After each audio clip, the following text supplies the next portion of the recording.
Chers auditeurs, chères auditrices, je vous souhaite bien le bonjour ou le bonsoir à votre guise. Bienvenue dans l'émission Entre nous, n'est-ce pas qu'entre nous, on se dit tout. Et j'ai intitulé le sujet de l'émission d'aujourd'hui « Comment se porte l'entrepreneuriat au Maroc ?» Quel regard a-t-on sur la chose, notre éducation, notre école, notre société? Nous aide-t-elle à devenir entrepreneurs? Le Maroc fait-il assez pour aider nos jeunes entrepreneurs? Quel mindset un entrepreneur doit-il avoir? Quelle démarche à suivre pour mener à bien son projet? Quel obstacle rencontre-t-on? Quel avenir pour nos jeunes entrepreneurs? En attendant de donner la parole à mon jeune invité de 21 ans, Idriss Benis, jeune entrepreneur, je vous fais part de mon édito. Ils ne veulent plus être à la merci d'un patron, souffrir de ses caprices, de ses directives, trancher dans l'absolu de ce qu'il sied de faire, d'un patron ou d'un boss, pour user d'un lieu commun, et qui court plus vite que votre ombre ennuyée, ployée sous le joug d'un agenda chargé de ces tâches qui font tâche, se détache sur votre humeur irritée plutôt que votre bureau prêt à vous troquer contre une nouvelle tête disciplinée. Les voilà qui rêvassent, moquent la suffisance d'un patron et les débordements de sa science infuse. Ils croient pouvoir faire mieux, soumettent leurs érégris, agrémentés d'une démission carrée, conçue 1000 fois dans leurs errances, et qui, là, comme pour avoir forcé, de plus qu'il ne le faut, la main de l'espérance, la chose prend forme. Une forme qui répond aux formalités requises dans le milieu. Un milieu hiérarchisé, fait de maillons faibles ou moins faibles. Un milieu à présent repoussé, décrié par le soin d'une bonne dose d'adrénaline. Aussi de ces applaudissements en coulisses, façonnés par leur ego ou leurs proches, qui n'en diffèrent pas de beaucoup. Enfin, les voilà secoués des prémices d'une aventure. Ils s'en mettent d'eux-mêmes. Ils veulent assurer leur vivre et leur couvert. D'autres, plus ambitieux, veulent rouler sur l'or. Ils ont un projet en tête, un projet commun peut-être. Conçu dans la facilité, ils copient sur les autres, vous répètent chacun son lot et c'est écrit là-haut. Ou encore un projet atypique, conçu dans la sueur, de par ceux plus pragmatiques, qui vérifient plutôt qu'ils ne croient, bien que dit-on que quand on a la foi, on peut se passer de la vérité. Qui vérifie donc, de par ce qui se fait en la matière entrepreneuriale, qu'il faut plutôt être un berger, quitte à se tromper. Que l'échec serait la norme et la réussite l'exception. Plutôt berger donc qu'un membre du troupeau qui se complaît à se frotter sa toison parsemée en ombre contre celle de ses semblables, les singer en toutes choses. Dieu sait que j'aurais pu vous épargner cette littérature, ces traits gras et noircis qui font l'économie des nuances. Mais c'est pour dire, et ne vous en déplaise, car y aller par 4 chemins, contrairement à ce que l'on préconise comme raccourci pour faire l'éloge de l'expression, peut vous faire grand bien. C'est pour dire donc que l'entrepreneuriat est une affaire de mindset ou d'état d'esprit pour les plus allergiques. Qu'est-ce qui fait le mindset d'un entrepreneur marocain? Son éducation lui est d'un quelconque soutien? Et l'école prône-t-elle les valeurs de l'initiative? Inculque-t-elle le goût du risque? Car en définitive, nous sommes, comme le dirait l'autre, que le produit d'une exigence collective. De quel côté penchent nos jeunes d'aujourd'hui? Et le contexte, car il en faut bien un, à moins que l'on se tienne à sa rêverie. Est-il propice? Est-on assez nos concernés? Car il est des limites à ce fameux faire cavalier seul, des limites souvent de nature financière, ou autres, car on entend parler d'accompagnement, d'incubateurs, de crowdfunding, de programmes comme Intellara et autres. Est-ce des choses sur papier ou des choses qui se traduisent dans le réel? Quels obstacles rencontre-t-on en tant que jeune entrepreneur? Est-ce plus facile d'entreprendre ailleurs? Est-on une société qui encourage l'entrepreneuriat? Le gouvernement fait-il assez pour ce faire? Quel avenir pour nos entrepreneurs? Idriss Benis, d'abord, bienvenue et merci d'avoir accepté notre invitation. Ravi de vous recevoir aujourd'hui dans les locaux de l'opinion des jeunes. Alors, avant de mettre le cap sur les questions que je vous ai réservées et que nous allons entamer ensemble, je vais vous demander une petite présentation pour nos auditeurs auditrices. Merci beaucoup pour votre invitation, ça me fait vraiment plaisir d'être ici. Et je tiens à dire que j'ai beaucoup apprécié votre édito parce que je pense que vous avez su mettre le doigt sur les véritables nuances et les véritables thématiques de ce sujet, qui sont l'incertitude, qui sont les désirs, les rêves qui nous portent et les contraintes souvent financières, comme vous l'avez si bien dit. Alors moi, je m'appelle Idriss Benis, j'ai 21 ans. Je suis un jeune Marocain de milieu privilégié parce que je suis parti à Descartes jusqu'à mes 16 ans. Et j'ai pas terminé mon lycée au Maroc, je suis parti à l'étranger à 16 ans dans un lycée African Leadership Academy en Afrique du Sud, qui est une sorte de école préparatoire aux universités américaines en quelque sorte, avec déjà qui avait abordé la thématique de l'entrepreneuriat. Et voilà, donc après j'ai fait mon parcours universitaire aux États-Unis, avec des échanges en Corée, au Japon, où j'ai travaillé. Et maintenant, avec le Covid et avec cette crise, j'ai eu ce besoin de retour aux sources, ce besoin de rentrer au Maroc avec toute cette expérience que j'ai acquise à l'étranger. Et ce que j'ai vu, parce que je connaissais beaucoup sur les différents marchés, mais je n'avais jamais travaillé au Maroc, je ne connaissais pas le marché du travail au Maroc.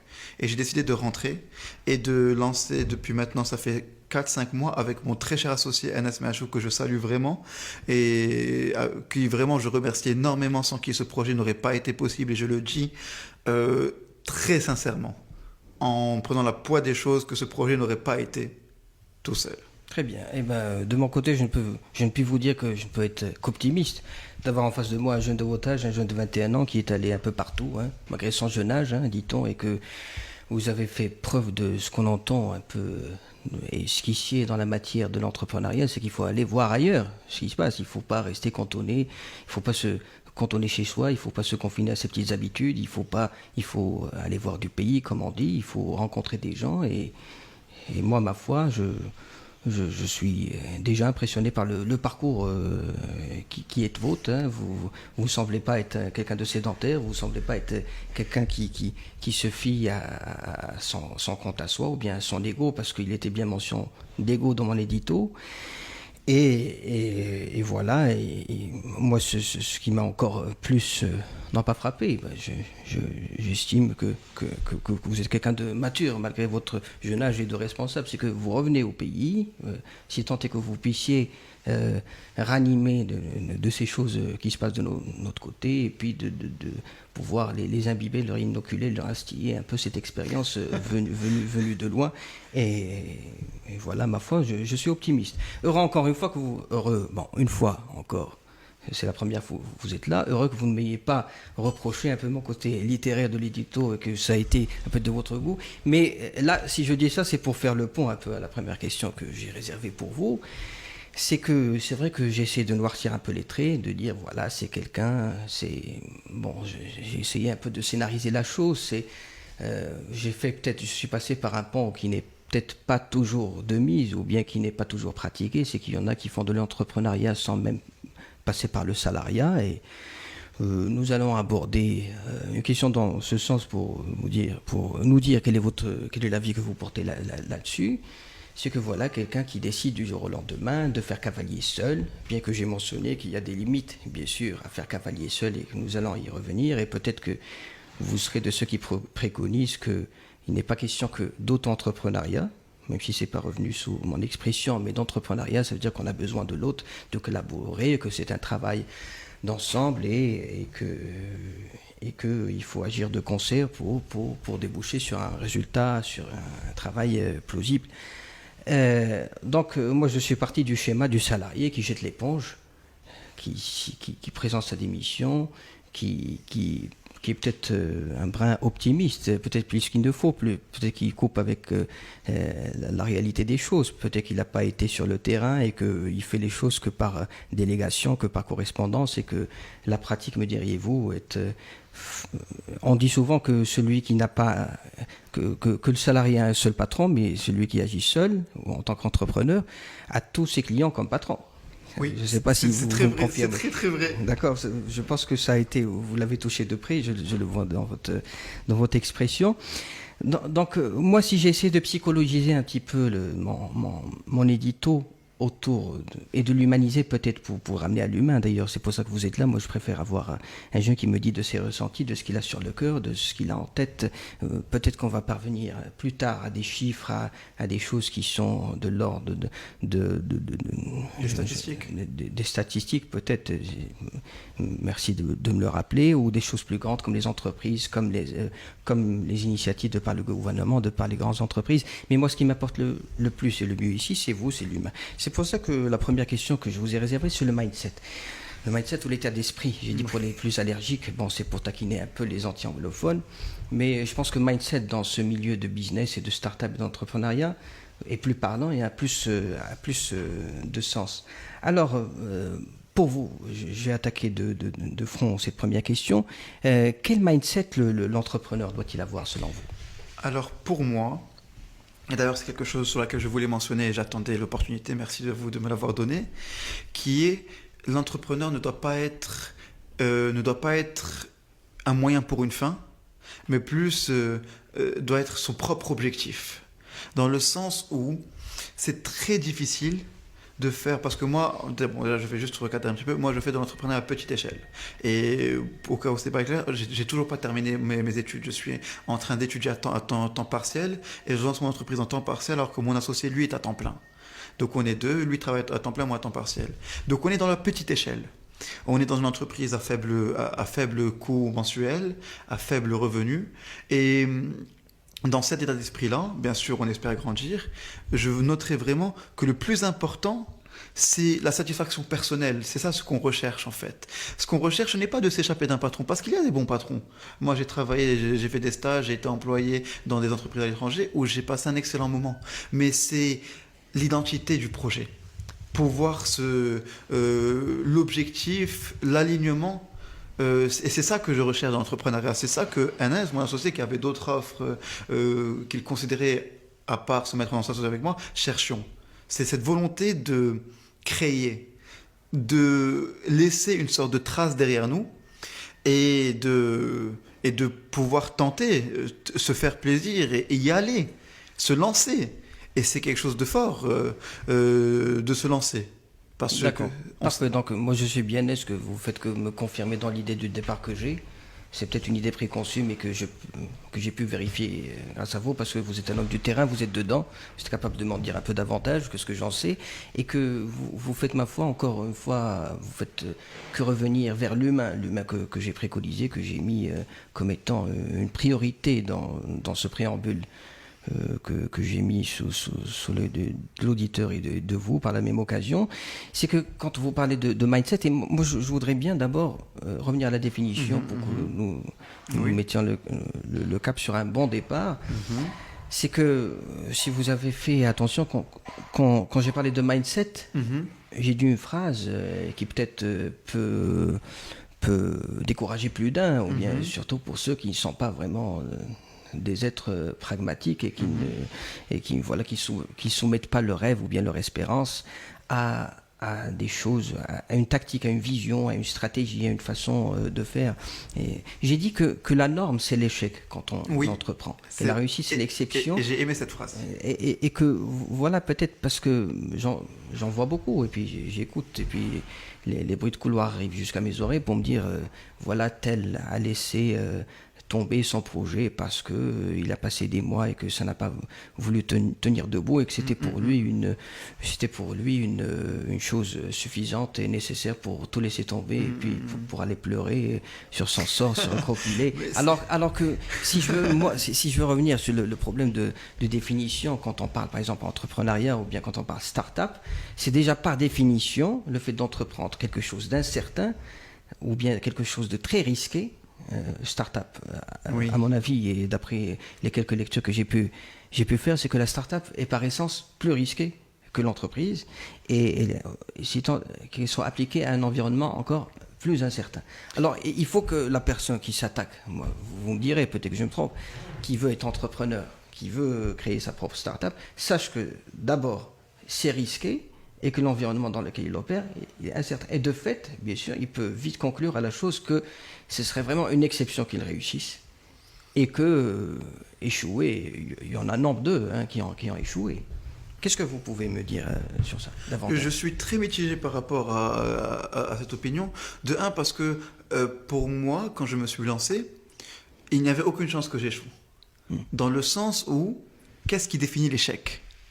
Est-ce que si l'entreprise ne grandit pas et ne devient pas ce qui va pusher, ce qui va vous soutenir financièrement votre vie entière, est-ce pour autant que c'est un échec ? C'est une véritable question. Pour moi, la réponse était non.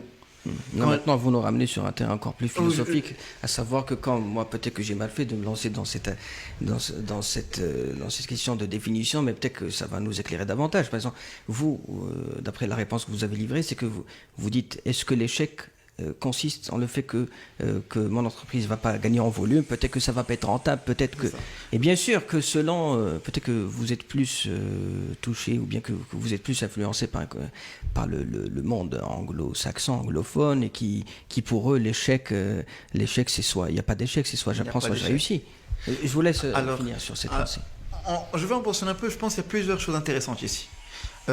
Premièrement, il y a exactement ça, cette vision d'échec. Quel est l'objectif? Je pense que quand on se lance dans une entreprise, c'est très important d'avoir un objectif professionnel, dans le sens où est-ce que je veux que l'entreprise aille, quels sont mes objectifs en termes de revenus, mes objectifs en termes de chiffre d'affaires, mes objectifs en termes d'activité. Parce que souvent dans l'entrepreneuriat, on commence par une activité pour arriver à une autre. C'est commun. Et tout ça, c'est des objectifs professionnels, mais avant toutes ces choses-là, il faut un objectif personnel. Moi, en tant qu'individu, je me lance dans ce projet, pourquoi? Quelles sont les compétences que je veux acquérir? Quelles sont les expériences que je veux avoir? Et qu'est-ce que je veux devenir? Parce que l'entrepreneuriat, c'est avant tout une expérience très intense personnellement. C'est une expérience où tu te pousses vraiment à des limites que tu ne pensais pas avoir. Du fait que tous les clients sont vos patrons indirectement. Du fait que vous vous retrouvez à prendre des décisions dans tous les domaines. Que ce soit du niveau légal, du niveau gestion humaine, du niveau stratégie, du niveau finance. C'est des domaines qu'on ne touche pas normalement. Et ça, je trouve ça très formateur.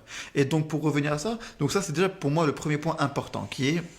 C'est bien de se lancer en ayant des objectifs professionnels, mais c'est vraiment ayez des objectifs personnels sur votre croissance en tant qu'individu, en tant que leader. Et déjà ça rend l'entreprise nettement moins risquée. Dans le sens où, si vous arrivez à cet objectif personnel, ça vous apporte une plus-value incroyable. Et pour revenir à une petite différence que tu as mentionnée entre start-up et entreprise, moi je dirais que la plus grande différence à faire, c'est combien de mois doivent-ils s'écouler avant de commencer à rentrer de l'argent? Dans les grandes startups américaines, etc., LinkedIn, tout ça, Airbnb, non peut-être pas LinkedIn, mais Airbnb, Uber, comme ça, c'est des startups avec des longues périodes qui s'appellent la partie pré-revenu, qui est le nombre de mois où des ingénieurs vont travailler sur l'application, où on va grandir la structure sans encaisser. Et ça, pour moi, surtout dans un pays comme le Maroc, qui a plusieurs conditions qui font que l'entrepreneuriat est plus difficile, telles que les délais de paiement, qui peuvent être élevés, telles que l'incertitude, les négociations au dernier moment, les changements d'avis qui sont communs. On n'a pas une culture très très forte de payer vite, de payer bien, et de s'engager une fois pour toutes, signer un contrat. C'est pas vraiment dans la culture. Et c'est pour ça que ce qui va principalement, à mon sens, définir le risque d'un projet, c'est le nombre de mois que vous devez attendre avant de toucher votre premier revenu, votre première source d'argent. Et après, le nombre de mois qu'il vous faut avant de devenir rentable. Et ça, c'est deux parties très différentes. Donc, combien de temps avant de toucher de l'argent pour la première fois? Puis combien de temps avant d'être rentable? Par définition, les services sont moins risqués que les produits. Parce que quand tu crées un produit, il y a toute la partie création du produit, la partie design, qui prend du temps. Alors que les services, tu peux commencer très tôt à encaisser ton argent. Très bien. Je suis ravi de la réponse que vous avez donnée parce que vous avez parlé de beaucoup de choses à la fois. Peut-être que vous m'avez compliqué la donne dans le déroulé de mes questions, mais on va pouvoir faire un pas de côté. Je vais vous suivre dans le chemin que vous avez tracé. Alors, vous faites bien parce que vous revenez à chaque fois à l'humain, parce que d'après ce que j'ai pu saisir dans la formulation de la première partie de la réponse que vous avez livrée, moi j'ai su comprendre que, et ça m'a confirmé dans l'idée que n'est pas entrepreneur qui veut. C'est-à-dire que vous faites, peut-être que vous faites pas attention, bien peut-être qu'on arrive à lire derrière les lignes, bien derrière la réponse que vous avez donnée, que c'est un travail d'abord à faire sur soi, qu'avant même que de s'attaquer à un projet X ou Y, il faut d'abord avoir une prédisposition. Il faut avoir une vision pour sa personne. Une vision, ça veut dire qu'il faut se connaître d'abord avant que de s'attaquer à quoi que ce soit. Ça pour une première partie, et je souhaiterais faire le lien avec une question que je vois là sous mes yeux, avant de parler sur d'autres choses sur la différence que vous avez fait, qui est vôtre, hein, entre la différence entre la start-up et puis l'entreprise, et puis que, d'après ce que j'ai compris, la start-up, elle est start-up du moment qu'on n'a pas touché son premier revenu, et puis c'est là où on passe au schéma d'entreprise.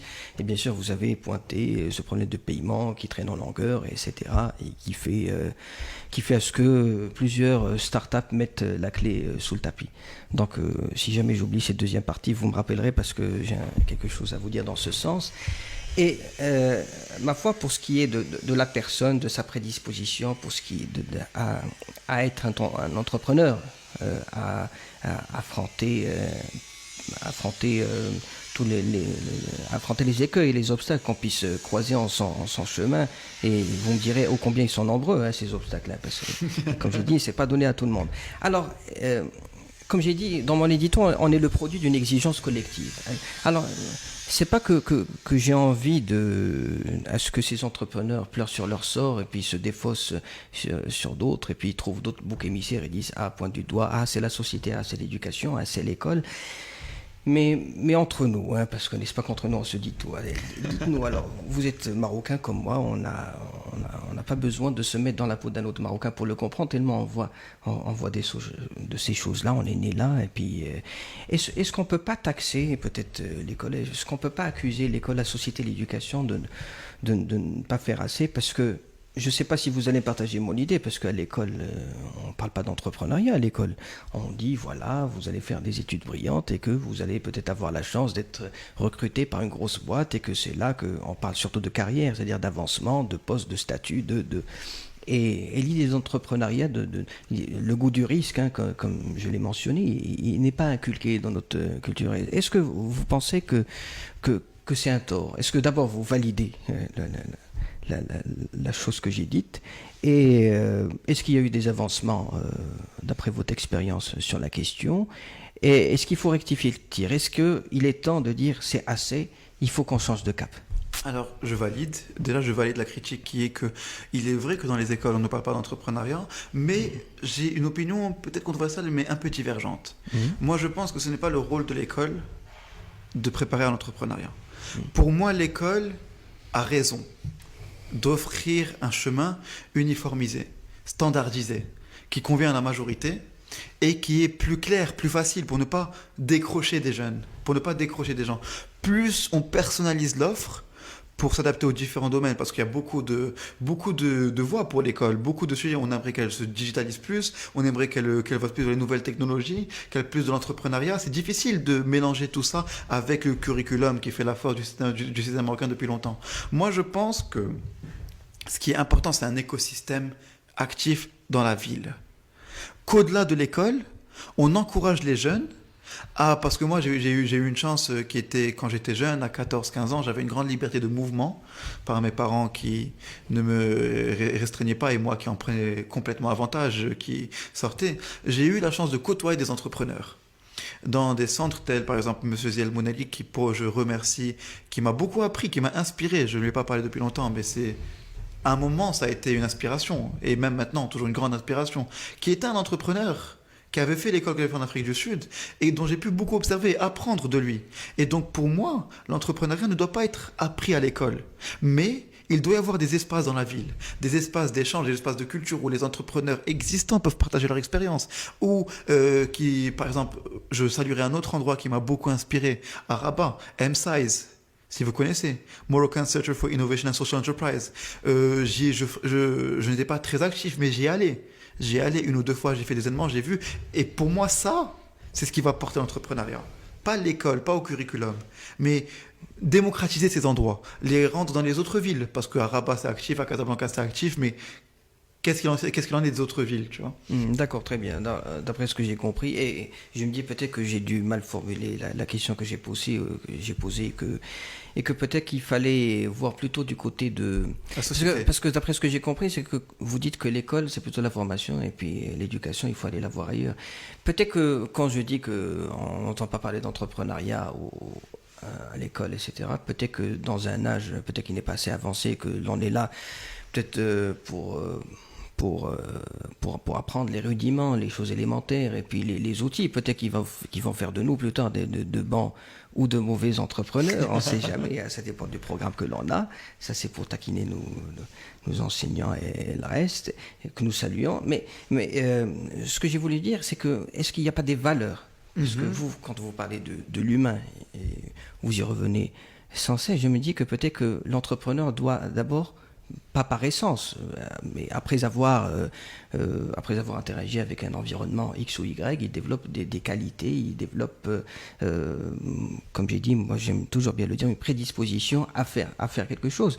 Alors quand j'accuse par exemple l'école, la société, la famille, etc., je me dis, est-ce qu'ils n'enseignent pas de ces valeurs, de la prise d'initiative, de ce goût du risque? Bien sûr, on ne va pas dire à un jeune élève qui n'a pas encore acquis ce qu'il faut, et de but en blanc, demain, je veux que tu sois chef d'entreprise, demain, je veux pas que tu... voilà, c'est pas, les choses ne sont pas aussi directes que ça, mais je parle plutôt autour des valeurs. Est-ce que vous pensez qu'un Marocain, un jeune, plutôt dans la culture que nous avons, est-ce que c'est le jeune, c'est l'enfant, il ne sait pas, c'est un gamin, il manque d'expérience, il est toujours refoulé, peut-être qu'il commence à souffrir de quelques inhibitions qui le poussent à ne pas s'exprimer, à ne pas dire ce qu'il a sur le cœur, à perdre confiance en lui. Et je pense que la confiance en soi, le goût de l'initiative, le goût du risque, le goût de oui, je vais réussir telle et telle chose, ce sont des valeurs qui doivent être qui doivent être enseignées, ou bien voilà, c'était ça mon propos, moi. Oui, je suis d'accord complètement. Je pense que vous mettez le point sur le réel sujet. Et je suis complètement d'accord. Il est vrai que c'est des valeurs. Et moi, c'est une des raisons qui m'a poussé à partir à l'étranger. Je cherchais ces valeurs.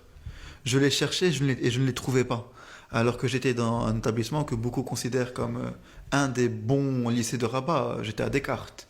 Et je ne trouvais pas ces valeurs. Je ne trouvais pas cet esprit d'initiative. Je ne trouvais pas cet esprit de motivation, de recherche de soi, de dépassement de soi. Moi, c'est ce que je cherchais. Je voulais un espace qui me rendait pas la vie facile. Parce que voilà, la routine, le matin, je vais à l'école, je travaille, je rentre à la maison, je fais mes devoirs, je joue avec mes amis, je parle, je sors. Tout ça, voilà, c'est une routine qui n'est pas stimulante. D'accord. Et donc, je suis d'accord. Je suis d'accord. Pour moi, ces valeurs-là sont l'essence, à mon humble avis, de ce qui rend la vie intéressante. L'initiative, la recherche, le goût du risque, et la confiance en soi et l'optimisme par rapport au futur et une volonté d'essayer, d'expérimenter. Je suis pas sûr comment l'apprendre, c'est pas facile. C'est pas facile. Mais s'il y avait une manière de l'apprendre, ça devrait être fait. Et ça devrait être fait maintenant. Oui, ce serait excellent. Alors, moi je veux dire, quand bien même une personne peut être dotée de confiance en soi, de toutes les valeurs qui la distinguent des autres, parce qu'on a compris qu'un entrepreneur, c'est pas quelqu'un comme les autres. Hein. Un entrepreneur, c'est plutôt quelqu'un d'abord ceux qui se ressemblent s'assemblent, hein, comme on dit. Hein. C'est quelqu'un qui, avec les siens, qui traite de sujets qui sont pas de l'intérêt ou bien de l'appétit de tous, qui peut-être s'en faire plus que d'autres pour travailler sur ses projets ou bien sur ses ambitions.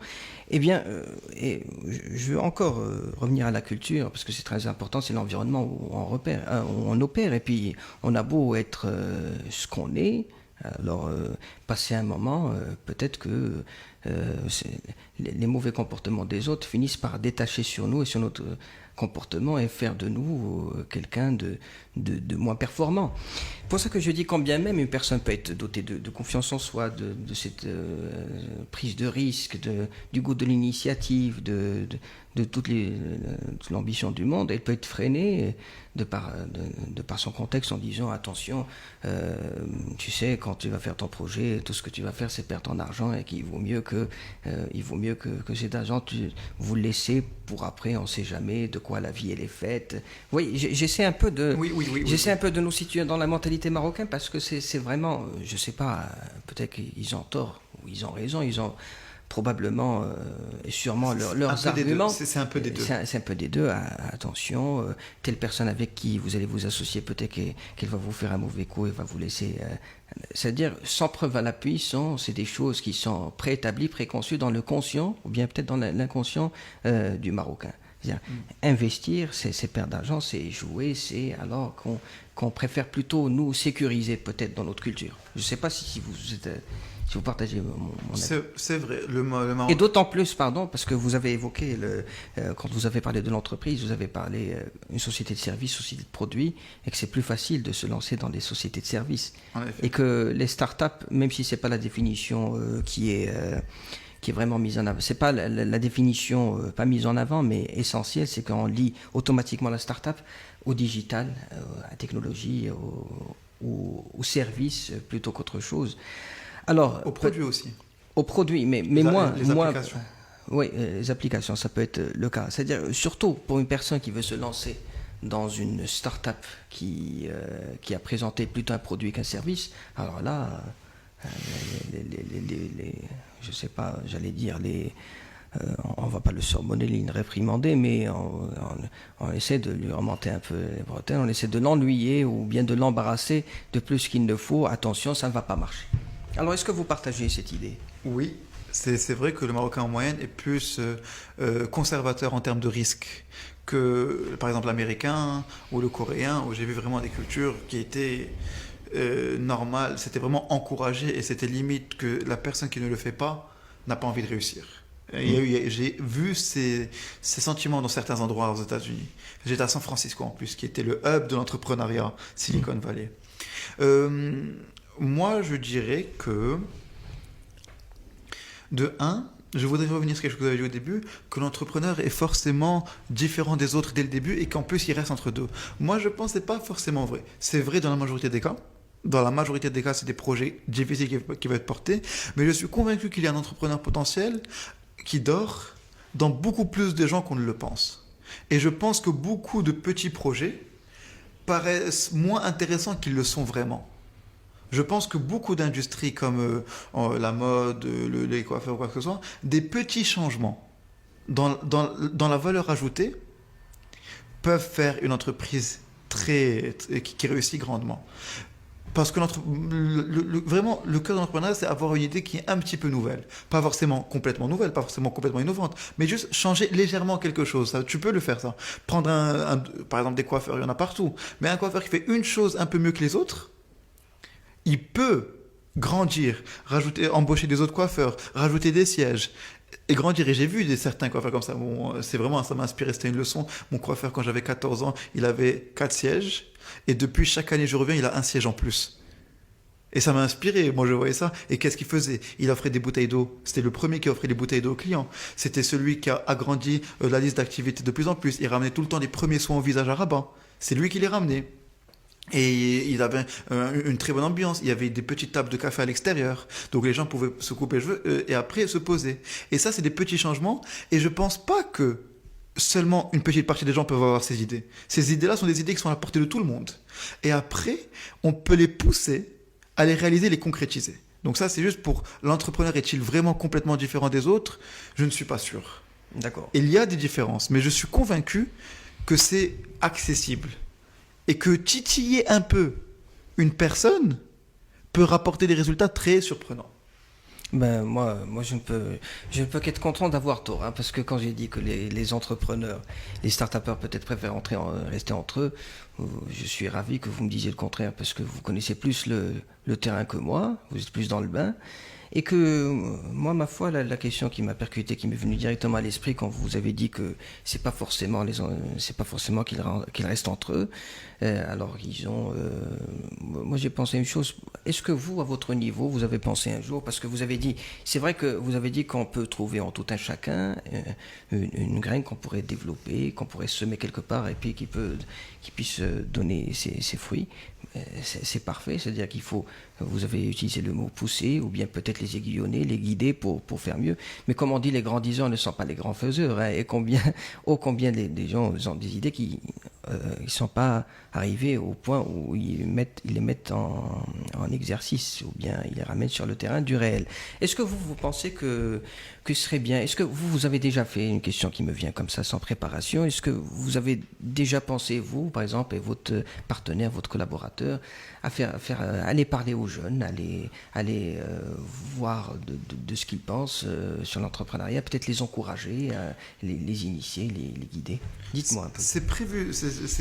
On a eu des idées comme ça pour cet été. En fait, c'était compliqué avant parce que je suis en études à temps partiel et vraiment, j'ai pas réussi. Mais c'est prévu cet été. Moi, je vais donner un petit exemple qui, pour moi, exemplifie comment on pourrait supporter un entrepreneur. Alors nous, on travaille dans le digital marketing, donc on fait des sites web, on fait des publicités sur les réseaux sociaux et on fait du référencement, booster le référencement.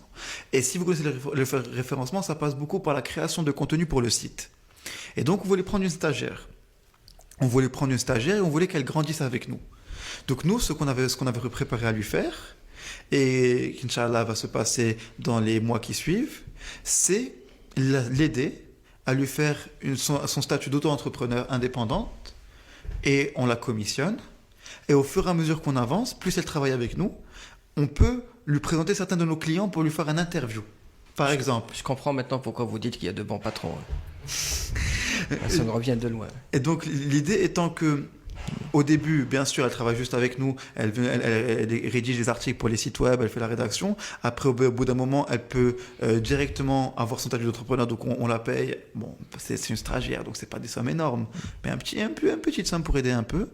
Et au fil des mois, lui donner l'accent. Et ça, rien que ça peut pousser quelqu'un à commencer une vraie carrière de rédactrice freelance pour les entreprises qui veulent des contenus sur leur site web.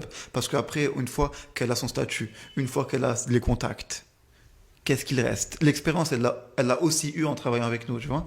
Et ça ne me coûte rien. Ça ne me coûte vraiment rien. Au contraire, ça me fait grandir parce que si elle se développe, elle aura un réseau qui grandit. Si elle croise des gens, elle c'est une rédactrice, elle ne peut pas faire de site web, elle ne peut pas faire du digital marketing. Donc on avance. On avance ensemble. Elle grandit, moi je grandis. On est complémentaires. Et moi, ça ne m'a rien coûté. La présenter, lui faire un entretien, ça ne me coûte rien vraiment. Et ça, pour moi, c'est un exemple comment une personne qui peut-être n'était pas forcément partie pour être entrepreneur peut s'y retrouver juste avec l'exposition au milieu. Et pour revenir, donc vous avez posé une question. Excusez-moi, j'ai oublié la question exacte que vous avez posée à la fin de votre question. Ah oui, parce que moi non plus ça me revient plus, mais je suis tellement parti avec avec ce que nous avez mis sous les yeux que voilà, je pensais aux stagiaires, je pensais aux choses qui peuvent faire. C'est-à-dire que vous avez parlé d'argent, mais c'est-à-dire que l'argent, c'est-à-dire qu'ils peuvent être payés en mieux. C'est-à-dire que quand vous parlez d'expérience, ou bien quand vous parlez de cette attention, parce qu'on sait un peu, peut-être qu'on va faire une petite digression, un petit à côté pour parler de la façon avec laquelle on perçoit le stagiaire au Maroc, et ça peut faire le cas d'un autre sujet que nous traiterions peut-être plus tard dans notre émission, c'est que le stagiaire, c'est pour ça qu'on dit qu'il vaut mieux qu'un stagiaire, plutôt qu'il aille frapper la porte d'une grande entreprise. Là, on va le mettre dans un coin, et puis à la fin on va lui signer son attestation, qu'il aille voir de ces startups comme vous, par exemple. Il n'y a que 2 personnes, l'accès, ça se passe dans une complète transversalité, vous avez des choses à lui apprendre, on a besoin d'aide et aussi. généralement il n'y a pas beaucoup d'âge qui vous sépare, donc il n'y a pas ce gap générationnel, vous entendez mieux et vous l'aidez dans sa démarche. Mais ce que j'ai compris aussi, c'est que voilà, ma question c'était, est-ce que vous organisez, peut-être que là ça me revient, est-ce que vous avez déjà pensé, vous et votre partenaire, à aller des événements. voilà, organiser peut-être je sais pas, des séminaires, des petites conférences où vous êtes amené à rencontrer des étudiants pour les initier, pour leur dire c'est quoi le monde de start-up, etc. Mais là, vous avez dit mieux, parce que j'ai senti que dans la réponse que vous avez livrée, que par exemple, on doit d'abord, on ne doit pas faire preuve de passivité, de permissivité, d'être là assis, attendre que ça tombe du ciel. Par exemple, là, votre stagiaire, j'imagine et j'estime qu'elle était intéressée par par le marketing digital, qu'elle avait peut-être soif d'apprendre et qu'elle est venue, elle, frapper à votre porte. Peut-être, je peux vous poser cette question si vous êtes dans l'initiative et aller chercher des gens pour les aider peut-être, mais aussi je peux leur poser eux des questions. Pourquoi eux, ils ne cherchent pas des start-upers à entrer en contact avec eux pour qu'ils soient... Ça veut dire que la question, elle peut aller dans les deux sens. Ben, en soi, c'est dur parce que nous, on ne s'est pas énormément mis en avant encore. Parce qu'on a, donc pour l'instant, on met surtout en avant les clients. Donc, ils n'ont pas vraiment comment nous trouver. Ça, c'est une autre question. Devrait-il y avoir une plateforme de transparence entre les startups locales? Parce que nous, même si quelqu'un voulait nous chercher, il ne pourrait pas. Il devrait connaître le nom de l'entreprise qui est Analytics for You en passant. Et il devrait savoir. Et c'est pas écrit nulle part. Il ne pourrait pas savoir. Donc, peut-être y aurait-il là une opportunité d'une solution qui permettrait à tous les gens en recherche de stage qui peuvent voir les entrepreneurs locaux, parce que nous on a besoin d'aide.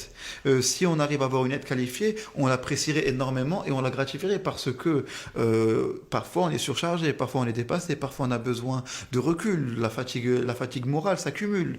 Donc une aide qualifiée peut être très remercié et très apprécié. Et je dirais quelque chose d'autre sur la place du stagiaire de manière générale. Moi, c'est un sujet qui m'est très à cœur parce que j'ai eu une chance inouïe au niveau des stages.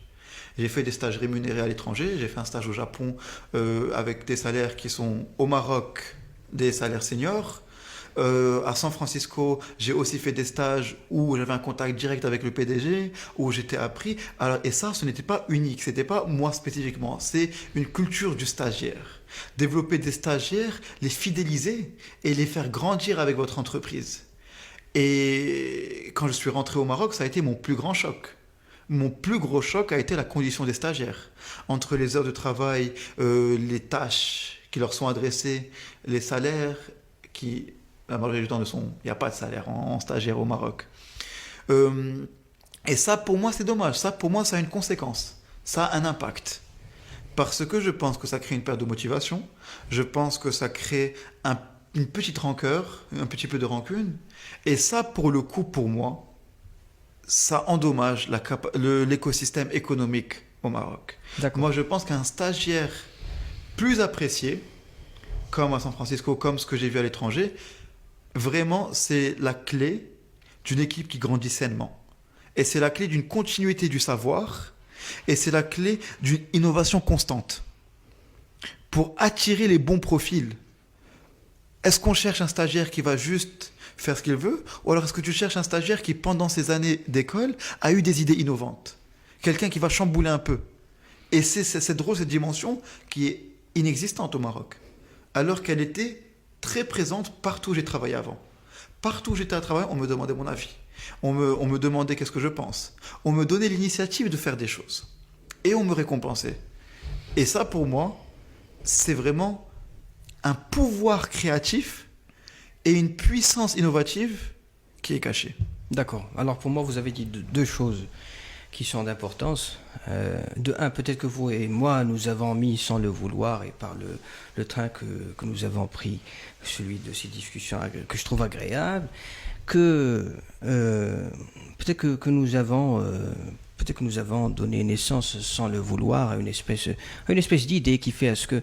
Parce que vous savez, quand vous avez parlé, par exemple, quand je vous avais posé la question, celle de savoir, est-ce que vous dirigez vers certains, je dirais pas talents, peut-être qu'ils ne se sont pas découverts eux-mêmes, mais certains gens dans le milieu scolaire ou autre, pour les découvrir, pour que si tant est que vous puissiez être des Grecs ou bien des Socrates, pour qu'ils puissent être des accoucheurs d'esprit et puis les faire découvrir peut-être par eux-mêmes, parce que combien de fois on ne sait pas qu'on peut exceller dans telle ou telle chose jusqu'à ce que l'on... Et ça c'est très important.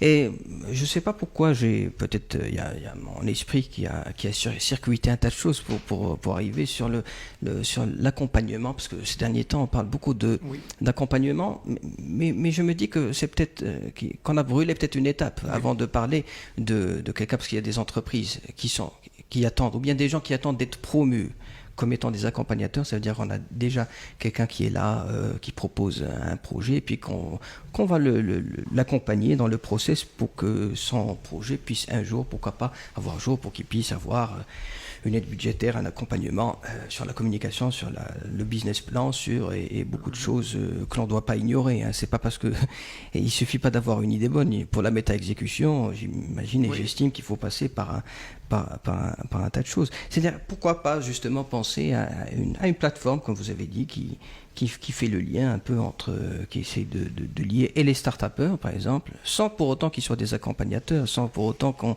fasse appel par eux pour juger d'un projet ou d'un autre, qui peut-être peuvent réserver, parce que j'imagine que moi, l'idée que je me suis fait, ou bien que j'avais au début, avant que vous me fassiez changer d'avis, c'est que j'avais l'impression que l'entrepreneur était quelqu'un de peut-être d'égoïste, de renfermé sur lui-même, et qui n'est pas dans le transfert du savoir, et que petit à petit vous m'avez un peu débridé, vous m'avez fait changer d'avis. Et ma foi, je suis content d'avoir eu tort jusque-là. C'est-à-dire que vous êtes peut-être pas dans le bénévolat, mais vous êtes dans ce transfert de savoir. Oui. Vous êtes dans... parce que l'entrepreneuriat, me diriez-vous, c'est une vision, c'est une stratégie, mais c'est aussi une philosophie, peut-être une philosophie pour faire ce que le monde où nous vivons. Et comme j'ai dit au début, on est dans un environnement. C'est-à-dire, on a beau être bon, si notre environnement n'est pas bon, on va être tiré vers le bas. Oui. Donc, c'est cette philosophie-là.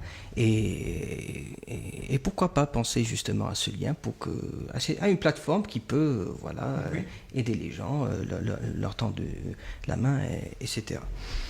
Et pour ce qui est de votre point de vue qui porte sur les stagiaires, moi je suis entièrement d'accord avec vous, puisque ça fait que confirmer l'idée qui reste mauvaise. Hein, jusque-là, peut-être que vous et moi, un jour, nous allons trouver de ceux qui vont nous faire changer d'avis. Mais l'exemple que vous avez donné pour ce qui est de la personne stagiaire qui était recrutée que vous avez à laquelle vous avez su inculquer de ces une expérience à votre niveau, qu'on lui souhaite être d'un bon apport. Là, je souhaiterais faire le lien parce qu'on a parlé j'ai évoqué l'accompagnement, etc. Là, peut-être, c'est là où nous sommes beaucoup attardés sur l'humain, mais je pense que c'était important, parce que c'est de l'humain que tout part, que tout naît, que tout est, avec un EST. Alors, moi, je voudrais bien parler des obstacles. Oui. Il y en a qui franchissent le cap, qui disent bon voilà, moi j'ai le courage qu'il faut, rien ne va me freiner, j'ai une très bonne idée, j'ai une bonne tête, j'ai une bonne matière grise, je ne veux que donner naissance à mon projet, etc.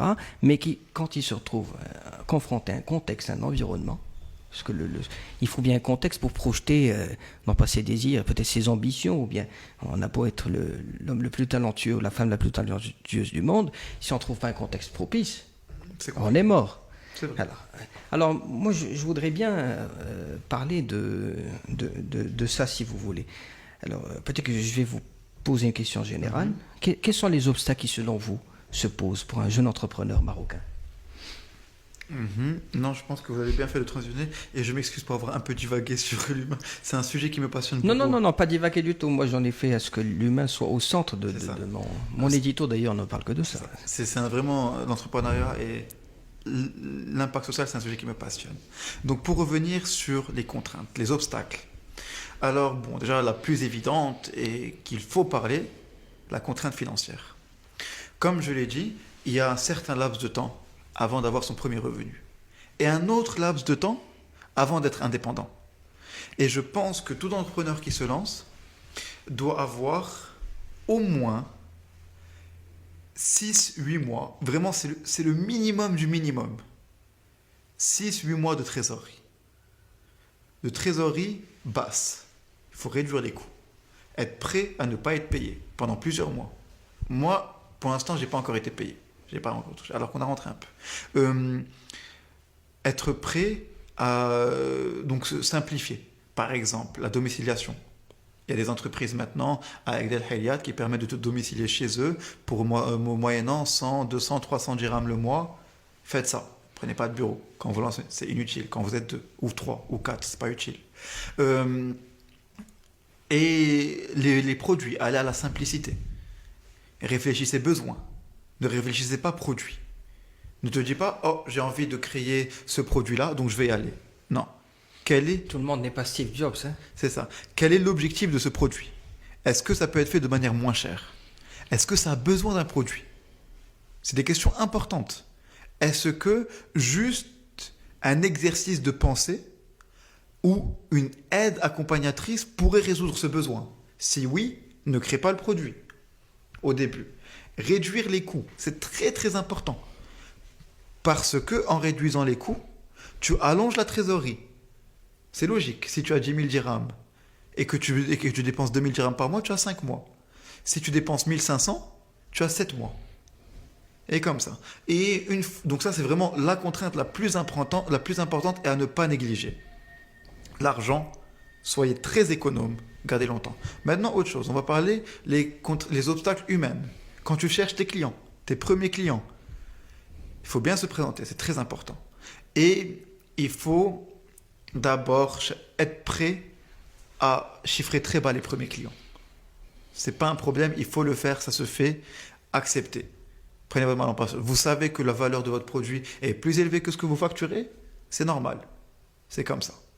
Il faut facturer plus bas. Donc ça, c'est pour les services. Pour les produits, même les produits, vous faites des réductions, vous vendez à la perte au début, c'est pour ça. Donc c'est vraiment les contraintes financières qui sont très très importantes.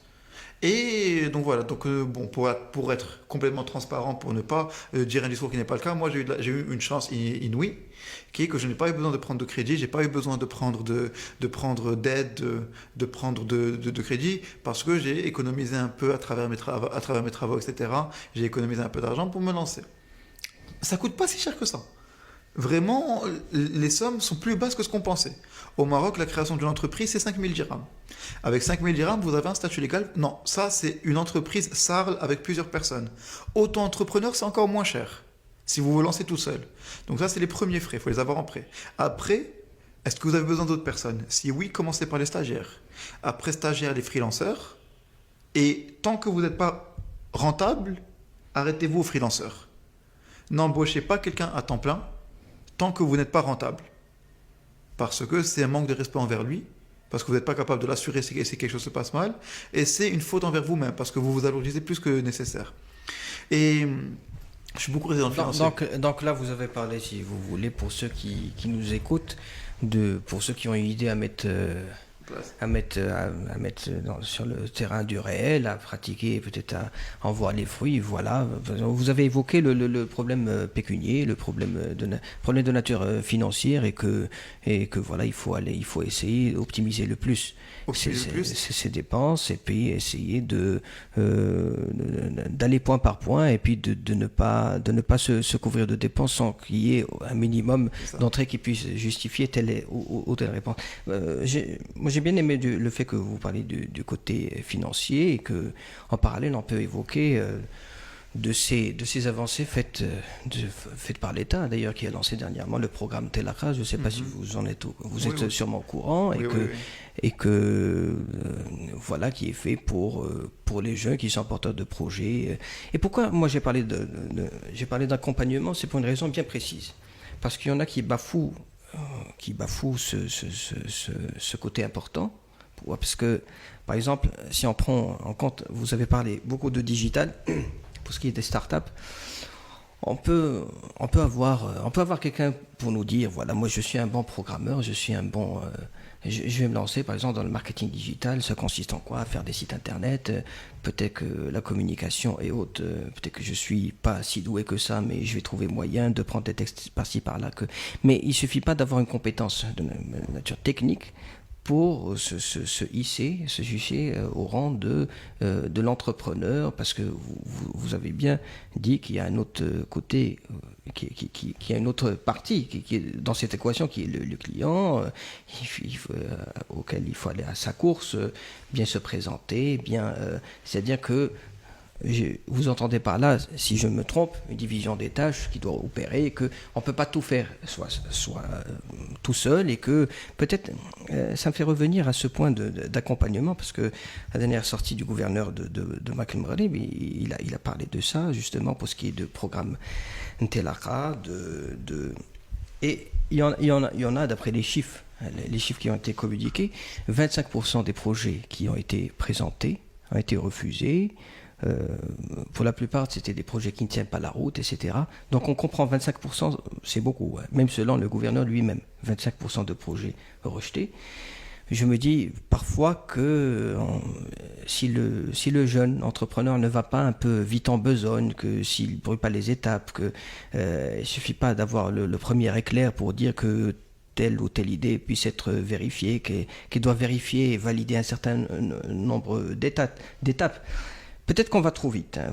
Je ne sais pas quelle est votre perception. Juste un petit retour à l'humain avant de revenir aux chiffres. Est-ce que vous ne pensez pas que le jeune entrepreneur, il peut... C'est pour ça qu'il y en a qui préconisent d'abord, avant que de se lancer seul, avant que de faire cavalier seul, d'avoir d'abord une expérience professionnelle qui puisse, grâce à laquelle on puisse avoir les rudiments du métier, de comment ça se passe, de essayer de nous dessiner un peu un chemin avec les moyens qui nous sont donnés. Est-ce que vous pensez que des fois on va trop vite? C'est pour ça qu'on se, excusez-moi l'expression, mais qu'on se casse la gueule. Je pense pas. Je pense pas dans le sens où, en effet, pour lancer une entreprise, c'est bien d'avoir de l'expérience professionnelle chez quelqu'un d'autre. Mais vous savez ce qui est encore mieux pour lancer une entreprise? Avoir lancé une entreprise avant qui s'est cassé la gueule. Ouais. Ça, c'est encore plus formateur. Ceux parmi les 25% là qui ont été rejetés d'ailleurs.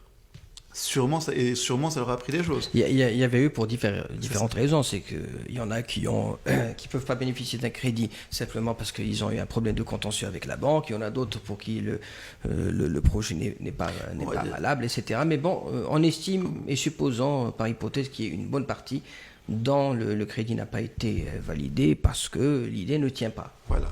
Pour ceux-là, c'est déjà une expérience. Tu as fait c'est un premier pas. Ce qui est important, je vais dire quelque chose, ce qui est important, c'est d'aller dans l'action. Rester trop longtemps dans la réflexion, c'est une perte de temps. Et encore plus, je vais revenir à l'éditorial que vous avez fait tout à l'heure. Que vous avez dit une phrase que j'ai énormément appréciée.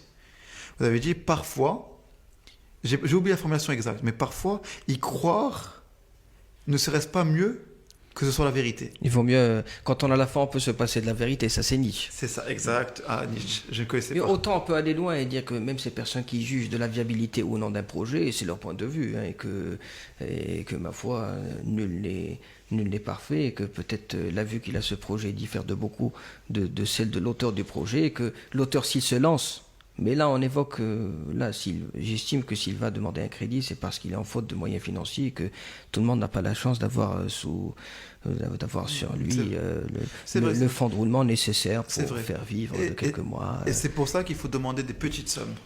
Il faut demander des petites sommes, ne pas avoir les yeux trop grands. Vraiment, pour moi, ça revient, c'est dans la continuité. Et maintenant, il n'y a pas que la banque, on entend parler même du crowdfunding, c'est-à-dire que des gens... Également. Ou bien, je ne sais pas si ce crowdfunding, on explique un peu pour ce qui est des auditeurs, auditrices, c'est des gens... Des plateformes de levée de fonds. C'est des plateformes ou des gens comme vous et moi qui peuvent être des investisseurs et qui, voyant ce projet, une petite lumière, qui voyant ce projet, une probabilité de réussite et que nous y mettons notre argent. Il y a aussi, je ne sais pas si nous avons ce concept ici au Maroc, les angel investors. Oui, c'est quelqu'un qui soutient le projet. Là, c'est de personne à personne. Bénévolement.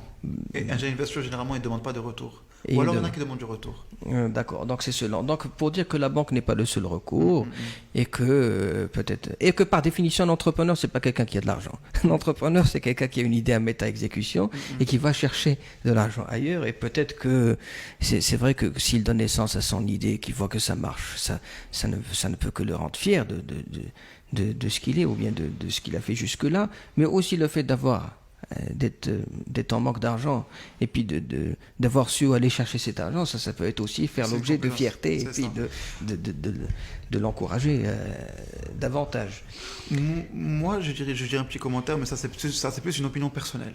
Allez. Moi, je suis un peu contre l'idée de lever de l'argent en tant que premier recours, et je le mets pour une raison très précise. Je pense que un critère principal du projet, qui est très dur à estimer, c'est la facilité de conversion. Sur 10 personnes à qui je présente le projet, ou bien mon produit, combien vont l'acheter? Je pense que ça, c'est le point que tous les entrepreneurs surestiment énormément. Parce que pour nous, quand on lance un projet, le besoin, il est clair. La valeur ajoutée est évidente. Mais bien sûr, si tu réfléchis, bien sûr que tu prends ce produit. Peu importe ce qu'il est. Parce que... Mais oui, le besoin, il existe. Je sais qu'il existe, donc ils vont le prendre. Et ça, c'est une des grandes raisons pour lesquelles on se casse la gueule, c'est qu'on est suroptimiste. On estime que tout le monde qui va le voir vont le vouloir. Et ça, la meilleure manière de le tester, c'est les premières ventes. Les premières personnes chez qui tu vas, qui vont te dire oui, je ressens ce besoin, je prends, ou alors non, je ne ressens pas ce besoin. Donc pour moi, avoir un développement plus lent qui consiste à se battre, vraiment se battre autant qu'il faut pour essayer de vendre un peu et échelonner les dépenses. Donc ne pas tout bien faire dès le début. C'est tellement mieux que faire un bon projet d'un coup et demander un crédit et faire le projet et se lancer. Non, pour moi, il faut passer par des mini-prototypes. Prototype version 1, je voulais faire une application, là je vais juste faire un tableau.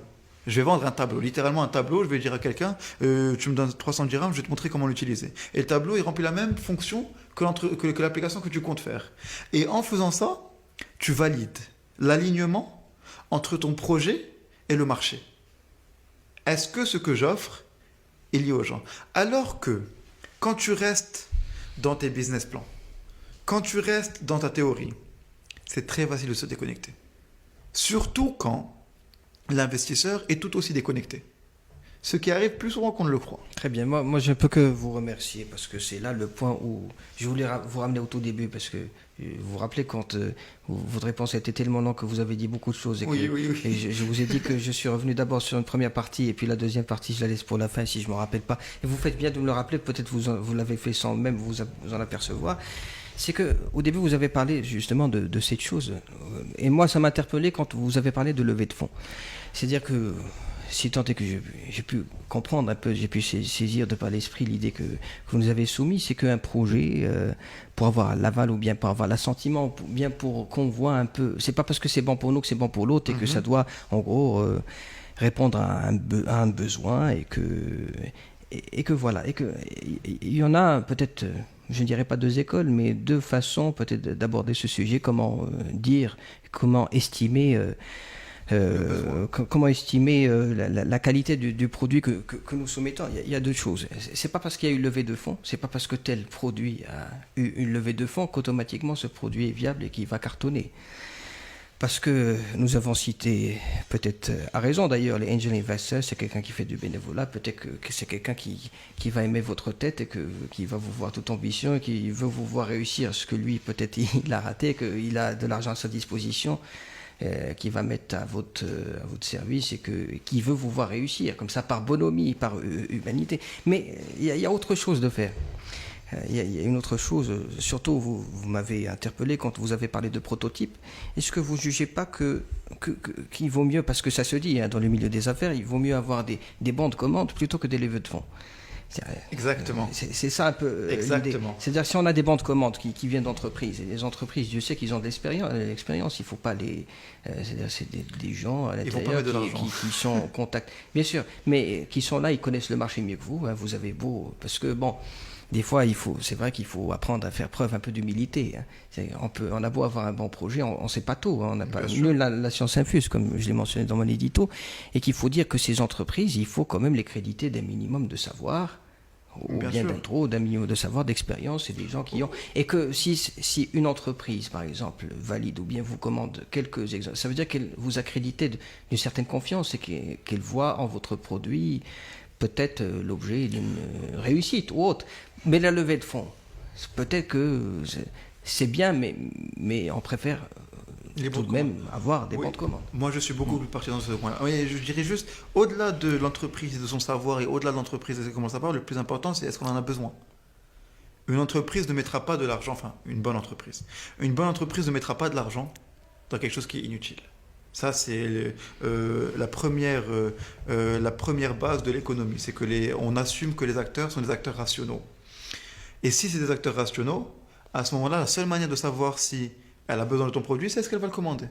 Est-ce que ton produit va être pris ou pas? Et c'est exactement ce que vous dites. Et je suis d'accord. Les bons de commande est la principale source de vérification, de validation externe. Parce que ça vous permet de savoir qu'en effet, ce que je pense que mon produit résout, existe. Il y a un besoin. La preuve, elles ont mis de l'argent.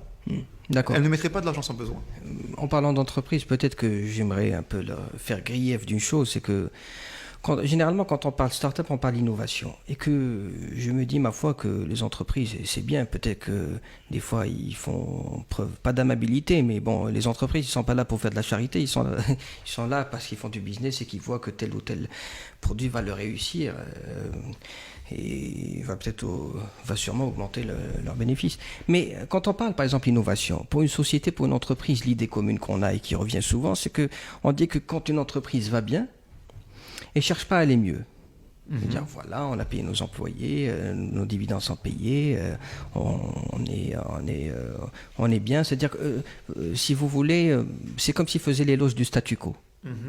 On est bien là où on est, on ne veut pas avancer. Alors que les entreprises, et en parlant des startups, ils peuvent bien les pousser à aller de l'avant. C'est-à-dire que si les startups savaient, on leur a mis conscience, pour nos startups marocains, qui sont encouragés par nos entreprises et qu'il suffit d'avoir une idée innovante et de la présenter pour peut-être être sélectionné, comme je me rappelle, là, ça me vient à l'esprit, j'espère que j'ai retenu comme il faut, je sais pas, il y a quelques mois déjà, que déjà Mark Zuckerberg, quand il avait son idée, il avait une idée, par exemple, qu'il avait développée en fin d'année, et que, voilà, ça lui a été proposé de vendre de vendre à Windows un projet à $1 million, alors qu'il était étudiant. Vous imaginez si, bien sûr, on fait les choses parce qu'on est passionné, parce que quand même on a un certain talent à faire les choses, parce que on est fait de cœur, mais aussi pour, comme on dit, on gouverne les gens mieux par leur vice que par leur qualité. Si tant est que je ne dis pas que l'argent est un vice. Et d'ailleurs, je voudrais bien vous poser une question, et si vous voulez me le rappeler, le rapport du Marocain à l'argent. Parce que quand on parle start-up, entreprise, argent, il y a un lien qui se fait vite fait. C'est-à-dire, pour revenir à la chose que j'ai dite, si les Marocains savaient, aussi nos start-upers, qu'ils allaient être accueillis autour d'une table, peut-être négocier autour de leur projet, de sa viabilité, peut-être qu'ils fassent partie intégrante de la boîte. Est-ce que vous voyez où est-ce que je veux aller? C'est que l'entreprise peut-être ne fait pas assez. C'est-à-dire, pour nous, tout va bien, on s'arrête là. On ne cherche pas l'innovation, on ne cherche pas à aller de l'avant. Jusqu'à ce que les autres fassent mieux que nous, là, peut-être on va faire appel à quelqu'un. Mais on n'est pas beaucoup dans la prévision, et ça, c'est gagnant-gagnant. Ça va pousser les start-upers à innover mieux, et en même temps, la société, de son côté, à aller mieux. C'est un contrat win-win, quelque part. C'est ça. Vous voyez un peu. Est-ce qu'on peut le reprocher ça aux entreprises? Oui, pour moi, c'est un grand reproche. Pour moi, c'est la plus grande différence entre les États-Unis et les autres pays. Parce que ce que vous décrivez, je le vois dans les autres pays aussi. En Inde, je l'ai vu. Au Japon, je l'ai vu. En Corée, je l'ai vu. Cette complaisance un peu. Ça marche, on va rester stable. Bien sûr, il y a des plans d'avenir, bien sûr, il y a des plans de croissance, mais c'est pas assez profond. Et ça, c'est dans d'autres pays, dans des pays Corée du Sud qui déjà a un modèle d'innovation rodé. Alors que vraiment, ça, c'est la grande force des États-Unis. Ça, c'est la chose qui m'a choqué positivement là-bas. Je pense que j'étais à 2 mois dans mon stage et j'avais une idée. C'était pas une idée révolutionnaire, c'était pas une idée de fond, c'était un produit spécifiquement. C'était un robot qu'ils vendaient, parce que c'était une entreprise d'éducation robotique qui faisait des produits qu'ils vendent aux écoles. Et pour moi, le curriculum aurait pu, la thématique abordée, il y avait une autre alternative qui était meilleure. Et j'étais avec la PDG, on parlait d'autres choses et je l'ai mentionné. Et quand elle l'a entendu, elle a direct sauté dessus. Elle m'a fait: Idriss, ça, tu me l'envoies en email ce soir, je vais organiser un meeting dans 4 jours. Et direct, ils ont changé le truc. Sans complexe. Et c'est vraiment sans complexe. C'est cette culture de, si on va bien, il faut changer encore plus pour rester devant. Parce qu'une fois que quelqu'un t'a dépassé, c'est trop tard, tu ne vas pas le rattraper. Pendant que tu auras des coûts plus élevés au développement, pendant que lui, il va rajouter des nouvelles structures, des nouveaux outils, des nouvelles fonctionnalités. Et tu ne le rattraperas pas, et vu que tu ne le rattraperas pas, c'est lui qui aura tous les clients, tu te retrouveras sans rien. Alors que justement, quand tu es bien, ça, il faut se spécialiser.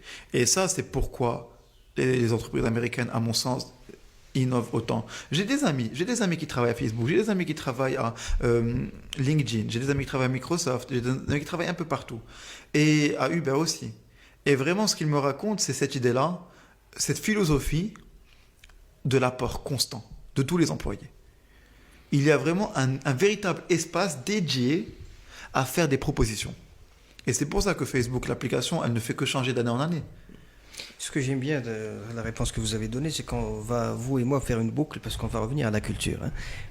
Il y a une chose, il y a une ritournelle peut-être, il y a une phrase qu'on ressasse souvent et qu'on entend même, surtout d'ailleurs sur les bancs des écoles, c'est que moi quand je vais avoir mon diplôme, je vais travailler et me reposer. Alors ça, par exemple, quand on parle d'innovation, quand on parle d'aller de l'avant, quand on parle de recherche, c'est que on a l'impression qu'à écouter cette phrase, je ne sais pas si ça a été votre cas et que vous l'avez déjà entendu, que c'est une fois qu'on a fait nos études, tout ce qu'on a fait, c'est d'être là derrière son bureau et toucher sa fin du mois sans pour autant évoluer. On a l'impression qu'à lire, à faire une lecture en filigrane, que la plus grosse partie à faire dans la vie, c'est les études et après, c'est de tout repos. C'est pour ça que je veux revenir à ce côté culture qui est prégnant et qui est dommageable.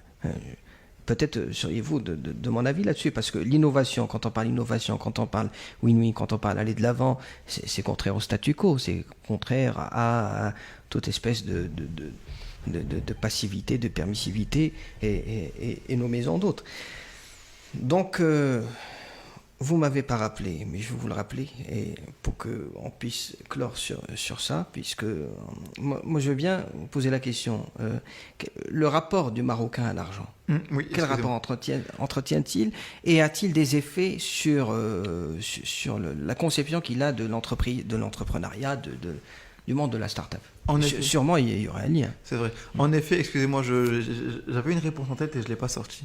Alors oui, bon, vous avez mentionné le sujet, si les entreprises étaient plus à même de payer des nouvelles professions, y en aurait-il plus? La réponse est oui, sans hésitation.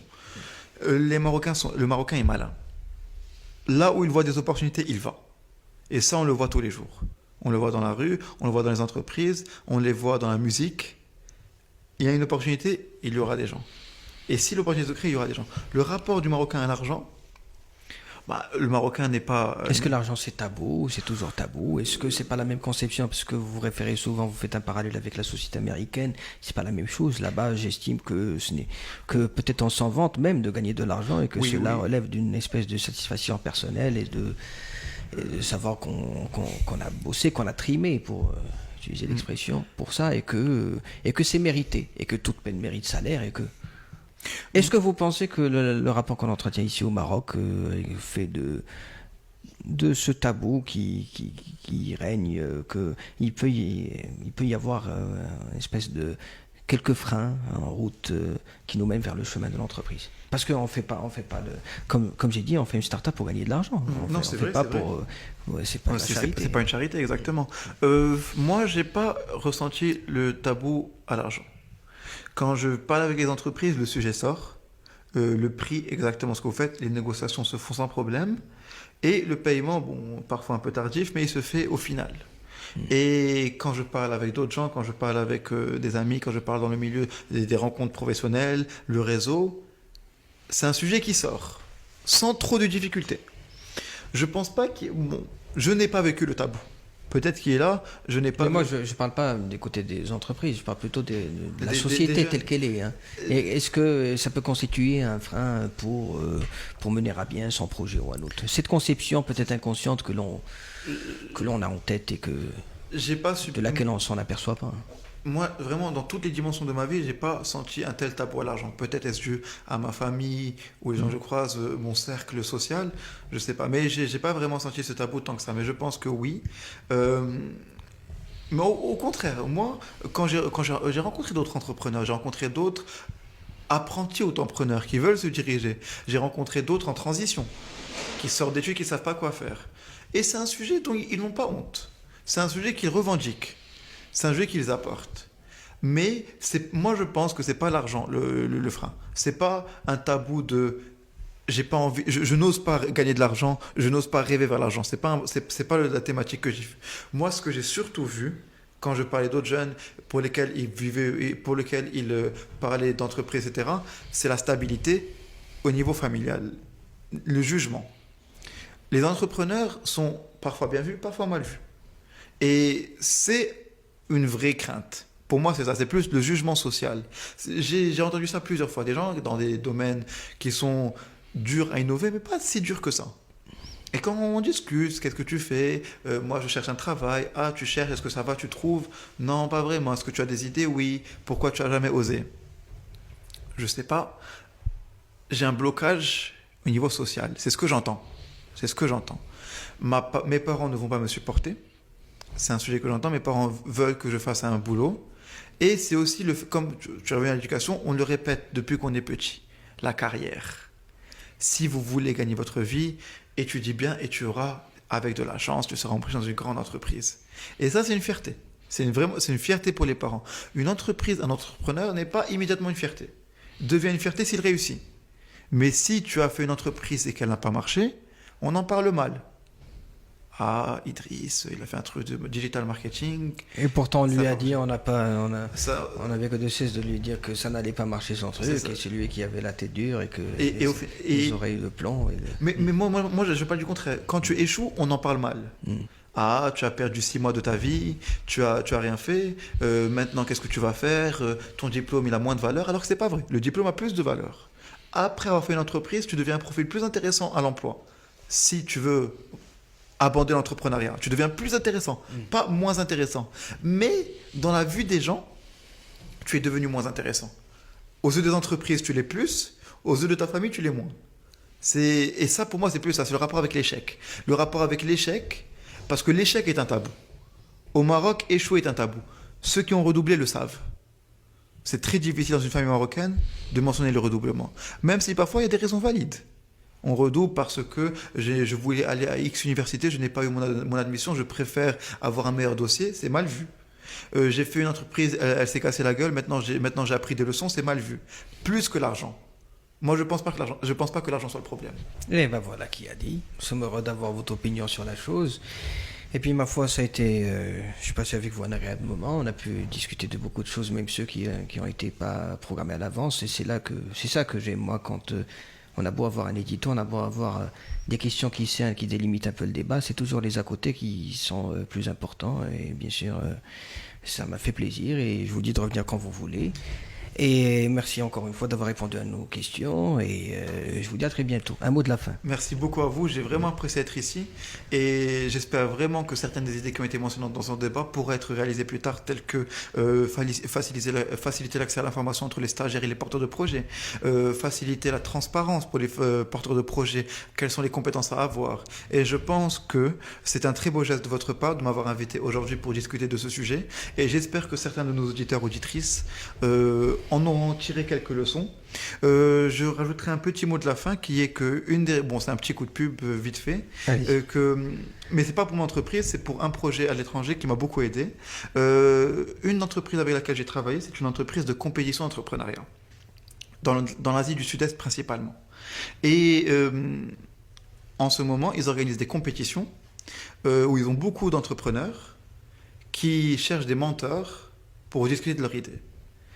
Et si vous êtes quelqu'un qui avait une certaine expérience en business, ne serait-ce que les cours que vous avez appris, et que vous maîtrisez l'anglais, ce serait une opportunité très intéressante. Cherchez wildcats.io sur Internet, la page Facebook, envoyez un message, ou alors envoyez-moi un message, Idriss Bénis, et je vous connecterai. C'est une opportunité de vivre l'entrepreneuriat à distance, de sponsoriser, aucun apport financier, juste un apport de 5 heures par semaine, de mentoring, à des entrepreneurs également qui ont peut-être moins fortunés au niveau des moyens matériels, dans des pays tels que le Cambodge. Enfin, cette compétition-là, elle est au Cambodge, mais ils ont d'autres compétitions toute l'année dans d'autres pays. Et ils recrutent tout le temps des gens pour être des mentors. Donc, si vous êtes intéressé, envoyez-moi un message Idriss Bénis sur Facebook ou Instagram ou LinkedIn, peu importe ce qui vous va. Et ben voilà qui est dit. Chers auditeurs, auditrices, maintenant vous savez quoi faire. Merci de nous avoir écoutés et je vous dis à la semaine prochaine avec un nouvel invité pour traiter d'un nouveau sujet. Au revoir.